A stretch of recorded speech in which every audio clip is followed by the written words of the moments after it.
नमस्कार, स्वागत है आप सभी का एजुकेशन के एट 6 में। रुख करते हैं बिहार की तरफ। लेटेस्ट जॉब अपडेट पाने के लिए प्लीज़ चैनल को सब्सक्राइब कीजिए और साथ ही साथ आप हमारा टेलीग्राम भी ज्वाइन कर सकते हैं, जहां पे आपको वीडियो के लिंक शेयर कर दिए जाते हैं। तो दोस्तों, आज की इस वीडियो के माध्यम से हम बात करेंगे बिहार से निकली हुई एक रिक्रूटमेंट की। ये रिक्रूटमेंट आई है इंटीग्रेटेड चाइल्ड डेवलपमेंट सर्विसेज से। जी हाँ दोस्तों, ICDS की रिक्रूटमेंट है। पोस्ट का नाम है महिला पर्यवेक्षक।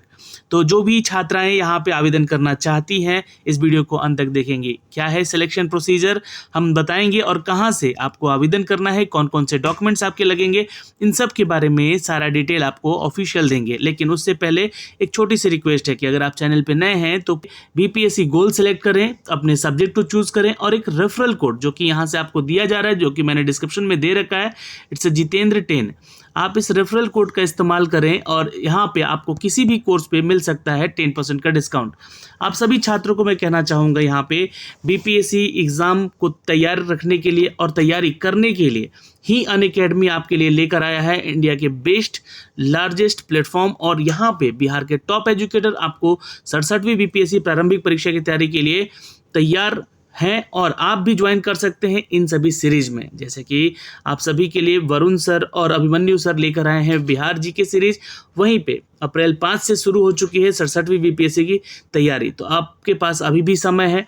रिवीजन शुरू होने वाला है, यहाँ पर मैराथन क्लासेस शुरू होने वाली हैं, जहाँ पे ये टॉप एजुकेटर जो हैं आप सभी को इन सब्जेक्ट्स की क्लासेस डे वाइज डेज लेकर देंगे। साथ ही साथ अगर आप बिहार दुर्गा मेंस की तैयारी कर रहे हैं तो आप 24 अप्रैल को जुड़ सकते हैं दोपहर 2 बजे इन सभी क्लासेस में। BPSC परीक्षा की तैयारी करने के वाले छात्र बिहार स्पेशल सीरीज को देख सकते हैं अभिमन्यु सर के साथ 26 अप्रैल को शाम को 8 बजे। इन सभी के अपडेट आपको लगातार मिलते रहेंगे आपके अपने इसी प्लेटफॉर्म से, और आप लोग ज्वाइन कर सकते हैं because this is your Unacademy. तो दोस्तों, अगर हम बात करते हैं यहाँ पे बिहार के इस रिक्रूटमेंट को लेकर, तो हम हैं अभी पटना के NIC वाले पोर्टल पे। जी हाँ, पटना nic.in। आप अपने ज़िले के जिला स्तर पे ये चूँकि वैकेंसी आती है ICDS की, तो आप अपने ज़िला के ऑफिशियल वेबसाइट पे जाके, जो कि आपके ज़िला NIC वाले वेब पोर्टल पे जाके चेक कर सकते हैं रिक्रूटमेंट वाले सेक्शन में। वैसे मैं यहाँ पे पटना का ही एक अपडेट आपको देना चाहता हूँ, और ये अपडेट आपको आया है district programme office collectorate Patna, जहाँ पे आपको एक चेकलिस्ट दिया गया है related to counselling for the employment of the post of female supervisor. ये जो पोस्ट है दोस्तों, ये महिला पर्यवेक्षिका का पोस्ट है, जो कि कॉन्ट्रैक्ट बेसिस का जॉब है, और ये जो पटना के ऑफिशियल वेबसाइट पे दिया गया है, इससे मैं आपको सबसे पहले तो रूबरू कराना चाहता हूँ। आप इसको डाउनलोड कर सकते हैं, और डाउनलोड करने के बाद यहाँ से आप इसकी सारी डिटेल देख भी सकते हैं। तो जिला प्रोग्राम पदाधिकारी पटना, जिला सूचना विज्ञान पदाधिकारी NIC पटना के ऑफिशियल वेबसाइट पे है। विषय है यहाँ पर कि पटना जिला के अंतर्गत महिला पर्यवेक्षिका के पद पर नियोजन हेतु काउंसलिंग के से संबंधित चेकलिस्ट को पटना जिला की वेबसाइट पर अपलोड करने के संबंध में। तो ये जो है पटना जिला के ऑफिशियल वेबसाइट पे है, चेकलिस्ट दिया गया है, आप यहाँ से चेक कर सकती हैं। चूँकि उपयुक्त विषय के संबंध में कहना है कि पटना जिला के अंतर्गत महिला पर्यवेक्षिका जो कि कॉन्ट्रैक्ट बेसिस के पद पर नियोजन हेतु काउंसलिंग से संबंधित सूची और सूचना में पटना जिला के वेबसाइट पर अपलोड किया गया है, जिसके साथ संलग्न चेकलिस्ट को भी अपलोड किया जा रहा है, आप उसे भी देख सकते हैं। अतः अनुरोध है कि पत्र के साथ संलग्न चेकलिस्ट को पटना जिला की वेबसाइट पर अपलोड करने की कृपा की जाए। तो ये वो चेकलिस्ट है जहाँ पे 26 अप्रैल को महिला पर्यवेक्षिका की काउंसलिंग के दौरान अभ्यर्थी को जांच हेतु प्रस्तुत किए जाने वाले प्रमाण पत्र लगेंगे, जिसकी सूची यहाँ पे दी गई है। अगर हम डॉक्यूमेंट्स की बात कर लें यहाँ पे, यानी कि जो आपका जो चयन का प्रोसेस है, सबसे पहले तो मैं अगर बात करूँ सिलेक्शन प्रोसीजर, तो ये आपका मेरिट बेस पे होगा, यानी कि आपके मैट्रिकुलेशन के आधार पे, यहाँ पे इंटरमीडिएट के आधार पे और स्नातक के आधार पे आपको यहाँ पे चयन किया जाएगा। तो प्रमाण पत्रों की अगर हम बात कर ले, तो सबसे पहले तो आपके पास मैट्रिक यानी 10वीं की कक्षा का सर्टिफिकेट होना चाहिए, इंटरमीडिएट यानी कि 12वीं का, स्नातक का आपके पास ग्रेजुएशन का जो है सर्टिफिकेशन होना चाहिए, स्नातकोत्तर यानी कि अगर आपके पास अगर मास्टर्स डिग्री है तो ही लागू कीजिएगा, आपको वहाँ पे प्रेफरेंस भी जरूर उसका मिलेगा।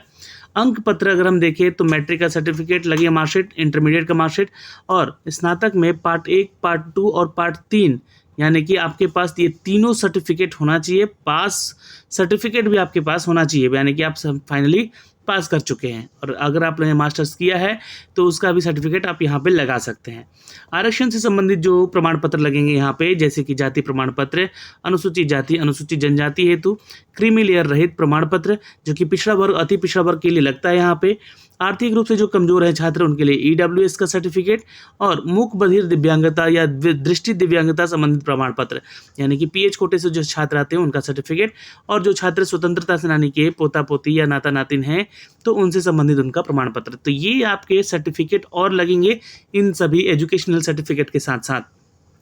अनुमंडल पदाधिकारी द्वारा निर्गत स्थायी निवास प्रमाण पत्र आपको लगेगा। चौथा ये डॉक्यूमेंट्स है आपका, यानी कि आप बिहार के निवासी होने चाहिए इस फॉर्म को भरने के लिए। अदर स्टेट के छात्र या छात्राएं नहीं भरेंगी यहाँ पे, ठीक है। और छात्रों के लिए भी नहीं है ये, ना तो बिहार के छात्रों के लिए है, ना ही अदर स्टेट के लिए है, सिर्फ महिला छात्रों के लिए है, चूंकि महिला पर्यवेक्षिका का ये पोस्ट दिया गया है।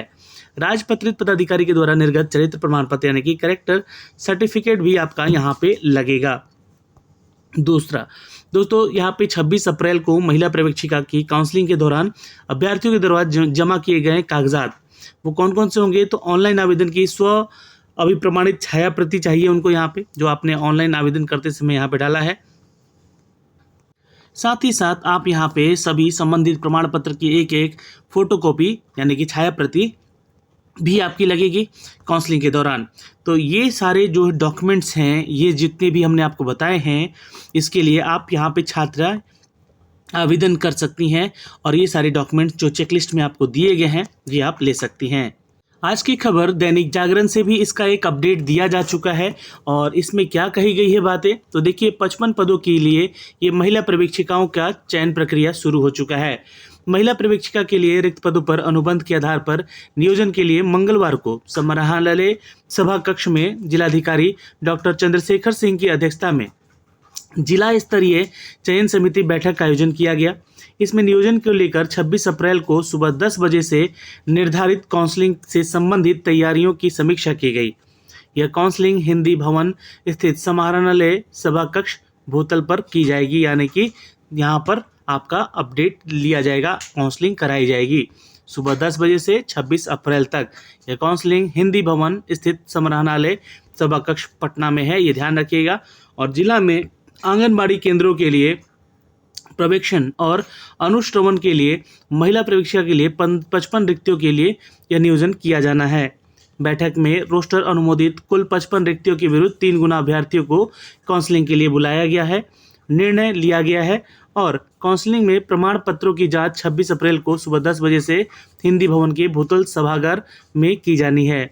और DM डॉक्टर सिंह ने कहा कि आरक्षण रोस्टर के अनुसार ही उनका चयन किया जाएगा, और शैक्षणिक योग्यता और मेधा के आधार पर ही मेधा सूची तैयार की जाएगी, यानी कि जो आपका एजुकेशनल क्वालिफिकेशन है उसके आधार पर आपका चयन किया जाएगा। अभ्यर्थियों को दावा आपत्ति किया भी जाएगा, तत्पश्चात अंतिम मेधा सूची दी जाएगी, यानी कि पहले आपका अगर कोई भी डाउट होता है और आप इससे बाहर होती हैं तो आप आपत्ति कर सकती हैं, और उनके बाद ही आपका एक लास्ट जो है मेरिट लिस्ट यहाँ पे जारी किया जाएगा। काउंसलिंग में उपस्थित होने के लिए समाज कल्याण विभाग द्वारा संबंधित अभ्यर्थियों को विभिन्न माध्यमों से सूचित किया गया है। इस क्रम में समाचार पत्र, NIC का ऑफिशियल वेबसाइट, ईमेल और दूरभाष की सूचना, मोबाइल संदेश और रजिस्टर, जितने भी डाक तथा जिला प्रोग्राम कार्यालय की सूचना पट पर सभी काउंसलिंग से संबंधित सूचना और जानकारी प्रदर्शित की गई है। तो काउंसलिंग में सफलतापूर्वक संचालन के लिए जिलाधिकारी ने 10 टीमों का गठन भी किया है। आज की इस बैठक में चयन प्रक्रिया को मई महीने में पूरा कर लिया जाएगा। तो ये 55 पदों की वैकेंसी जो कि महिला पर्यवेक्षक का है, जिसके लिए आपको कौन कौन से डॉक्यूमेंट्स लगेंगे और कौन कौन से डॉक्यूमेंट्स के साथ साथ आपको यहाँ पे पहुँचना है 26 अप्रैल को अपनी काउंसलिंग में।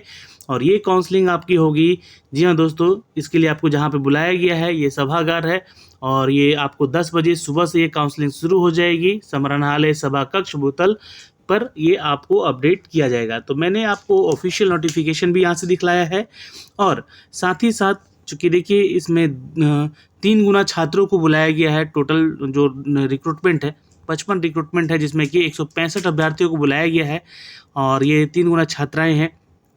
काउंसलिंग के लिए इनका बुलाने का विचार था, जो कि 26 अप्रैल से शुरू होगा। तो जो भी छात्राएं इसके लिए आवेदन कर रही हैं और कर चुकी हैं, उनके लिए खबर अच्छी है। तो आपके लिए महिला पर्यवेक्षक का ये जो पोस्ट है जिसके बारे में हमने आपको जानकारी दी है, फिर भी आपका कोई डाउट रह जाता है तो आप कमेंट सेक्शन में कमेंट करके ज़रूर पूछ लीजिएगा, जो भी छात्राएं इसके लिए आवेदन की हैं।